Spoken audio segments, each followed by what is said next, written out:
토양 염밀한 농경지에 비료를 뿌렸을 때 작물이 흡수하지 않고 남은 비료 성분들이 전기적 특성으로 인해 서로 결합하여 하얀색 결정 모양을 한 것입니다. 시설 재배지 지표면에 집적되는 염류는 물에 쉽게 녹는 염화 칼슘, 질산 칼슘, 염화 칼리, 염화 마그네슘 등이 있습니다. 이들이 물과 함께 표층토로 이동되어 물은 증발되고 염류만 백색 결정으로 남게 됩니다. 부산물 비료인 가축 분퇴비를 사용하는 경우 적정량보다 많은 양을 사용하면 토양에는 과부하가 걸리게 됩니다. 이렇게 시비한 유무기물들에 의해 질산을 비롯한 암모늄, 칼륨, 칼슘, 마그네슘, 황나트리움, 염소 등이 염류를 만들어 토양 내에 집적되는 것이 염류 집적입니다. 그렇다면 이러한 염류는 어떻게 형성될까요? 시설 재배지 토양은 물의 이동이 노지 토양과 정반대로 이동하고 빗물이 차단되며 지표에서 지하로 내려가는 물의 이동이 중단됩니다. 또한 시설 내부의 온도가 높아 지표면에서 수분의 증발량이 많아지게 되고 토양 수분은 아래에서 위로 이동함에 따라 많은 비료 성분들이 물과 함께 표토까지 상승하고 수분은 다시 고온으로 증발하여 염류가 표토에 쌓이게 됩니다. 염류 집적 원인으로는 실제 가축분 퇴비를 넣는 많은 농가에서 거의 모든 비료 성분이 많거나 질소 이외는 다른 비료를 수년간 넣지 않아도 될 정도의 많은 염류가 집적되어 있는데 이는 토양 재배의 감수 요인으로 작용하고 있습니다. 비료나 가축분 퇴비 등의 과다 사용과 토양 검정을 하지 않고 비료를 사용하는 것이 염류 집적 문제를 일으킵니다. 우리나라 토양에는 이러한 시설 재배지가 얼마나 분포되어 있을까요? 통계청이 2018년 발표한 내용에 따르면 전국 시설 재배지 지배 면적은 51,997헥타르로 집계되어 있습니다. 이 중 경상남도가 9,566헥타르로 가장 많고 이어서 경북 9,004헥타르, 충남 7,939헥타르, 경기 6,507헥타르 순입니다. 통계청 자료조사에 따르면 전국 시설 재배지의 55%가 염류 집적에 의한 피해를 입고 있다고 합니다. 토양의 염해를 잘 극복해 나간 서산의 간척지와는 달리 우리나라의 시설 재배지는 토양의 높은 염농도로 병을 앓고 있습니다. 이러한 염류 집적의 피해로는 어떤 것이 있을까요? 첫 번째로 시설 재배지에서 작물의 품질 저하, 수량 감소가 나타납니다. 염류 농도에 대한 저항성은 작물의 종류에 따라 다릅니다. 양배추, 무, 브로콜리 등의 십자화과 채소는 염에 대한 저항성이 높으나 상추, 가치를 제외한 열매 채소는 약한 저항성을 가집니다. 특히 딸기는 내염성이 매우 약하여 토양의 염농도가 1dsm 이상이면 30에서 50%의 포기가 피해를 입습니다. 토양의 염농도가 높아져 토양의 삼투압이 증가하고 작물의 수분이 토양으로 이동되어 작물의 위조를 일으키고 최종적으로 고사하게 됩니다.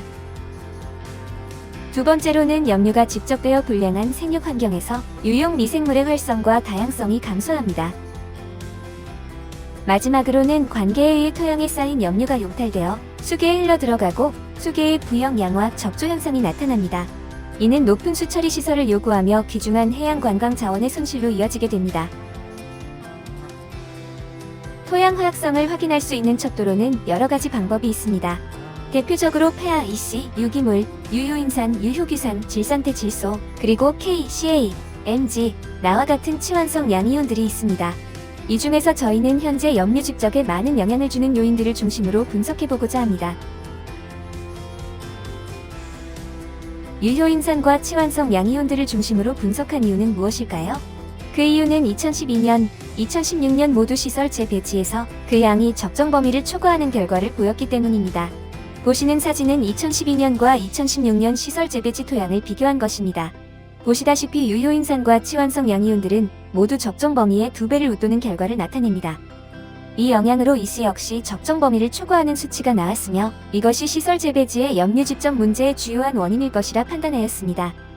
유효인산과 치환성 양이온은 시설 재배지 토양의 전체적인 영양 불균형을 초래하고 줄기와 잎의 생육이 지연되어 보시는 바와 같이 결실 불량, 품질 저하 등의 원인이 되기도 합니다. 저희는 염류 집적지의 작물을 재배해 보았는데요. 염류에 강한 수단그라스를 시설 재배지에 재배함으로써 염류에 강한 수단그라스의 생장과 이씨 제거 정도를 확인하는 실험을 진행해 보았습니다. 녹비 작물인 수단그라스의 파종 시기는 4월에서 6월이며 제염 작물로서 염류를 제거하는 데 효과적인 작물입니다. 내염성 평가 시 중요한 척도인 수단그라스의 절대 발화율은 3.6 dsm에서 96.7%로 비교적 다른 작물에 비해 높은 이씨에서도 잘 자라는 염류에 강한 작물임을 알 수 있습니다. 염류 집적지인 시설재배지 토양에 염에 강한 수단그라스를 파종하였지만 높은 이씨에서 잘 자라는 수단그라스조차 높은 염류로 인해 생장이 저해됨을 확인하였습니다. 이를 통해 염류 집적지에서의 작물의 생장 저해에 문제가 심각하다는 걸 알게 되었습니다. 그렇다면 이미 염류가 집적된 토양을 개선하기 위해서는 어떤 대책을 마련해야 할까요? 그의 해결 방안에는 객토, 담수제염법, 독립영양토와 독립영양 미생물을 활용하는 방안이 있습니다. 객토는 산이나 들에 오염되지 않은 깨끗한 흙을 상당한 양을 첨가하는 일로써 토층의 성질을 개선하고 그 토지의 생산성을 높이고자 실시하는 일을 말합니다. 다음으로 담수제염법은 시설재배지 토양에 다량의 물을 관계하여 토양을 논과 같은 상태로 만든 후 장기간 방치하여 집적된 염류를 토양 밑으로 빠져나가게 하는 방법입니다. 이 방법은 농가에서 할 수 있는 가장 일반적이고 비용이 들지 않는 좋은 방법이라고 할 수 있습니다. 다음은 독립영양토와 독립영양 미생물을 이용하는 방법인데 독립영양토는 독립영양 미생물인 남조류와 광합성세균을 선택적으로 토양에 배양시키는 배지입니다. 독립영양토가 토양에 사용되면 독립영양 미생물인 남조류와 광합성세균이 번성하면서 이들의 각종 대사작용을 통해 많은 양의 토양 염류가 제거되고 한편으로는 가용화되어 식물에게 효과적으로 이용됩니다. 킬레이트제를 사용하면 토양에 고정돼 있거나 사용되지 못해 쌓여있는 인산, K, CA, Mg 등의 양분이 작물에 흡수되기 쉬운 상태로 바꿔줍니다.